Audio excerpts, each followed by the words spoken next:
مکڑی کا جال اگر یکجا ہو جائے تو ایک شیر کو بھی جکڑ سکتا ہے۔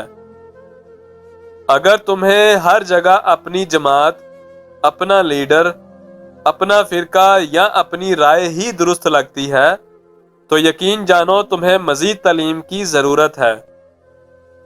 خوبصورت الفاظ ہمیشہ سچے نہیں ہوتے اور سچے الفاظ ہمیشہ خوبصورت نہیں ہوتے۔ اچھے الفاظ اچھے دلوں پر بارش کا کام کرتے ہیں اور سارا غبار بہا کر لے جاتے ہیں۔ کبھی کبھی صرف ان کی ضرورت ہوتی ہے۔ انسان مایوس اور پریشان اس وقت ہوتا ہے جب اپنے رب کو راضی کرنے کی بجائے لوگوں کو راضی کرنے میں لگ جائے۔ دوپٹہ لڑکی کی شخصیت کو چار چاند لگا دیتا ہے۔ زلفیں چاہے کتنی ہی حسین کیوں نہ ہوں، لیکن جو تعظیم سر پر دوپٹہ کروا سکتا ہے وہ حسین زلفیں نہیں کروا سکتی۔ فجر کی نماز خود پر لازم کر لو، کیونکہ یہ شیطان کے خلاف دن میں تمہاری پہلی فتح ہے۔ انسان تو صرف اچھے انسانوں سے محبت کرتا ہے، جبکہ اللہ بروں کو بھی اکیلا نہیں چھوڑتا۔ نماز کیا ہے؟ بندے کا اللہ سے اس طرح ملاقات کرنا کہ وہ اللہ کے سوا کسی کو نہ جانتا ہو۔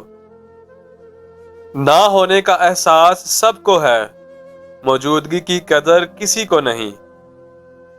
لوگ تمہاری راہ میں ہمیشہ پتھر پھینکیں گے، اب یہ تم پر ہے کہ تم ان پتھروں سے کیا بناتے ہو، مشکلات کی دیوار یا کامیابی کا پھل۔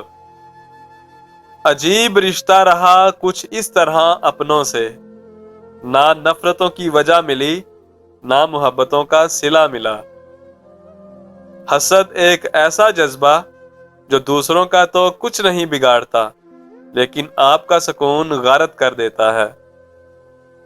رشتے اور تعلق نبھانا ایک فن ہے جس کے لیے دولت کی نہیں، محض احساس کی ضرورت ہوتی ہے۔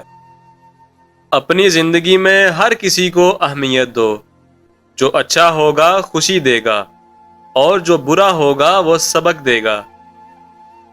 حضرت علی رضی اللہ تعالی عنہ نے فرمایا، تلوار دو قسم کی ہوتی ہے، ایک لوہے کی اور دوسری محبت کی۔ فرق صرف اتنا ہے کہ لوہے والی ایک کو دو کرتی ہے اور محبت والی دو کو ایک کرتی ہے۔ محبت کبھی برابری کے اصول پر نہیں کی جاتی۔ کامیاب محبت میں ہمیشہ ایک شخص کی انا کا خون شامل ہوتا ہے۔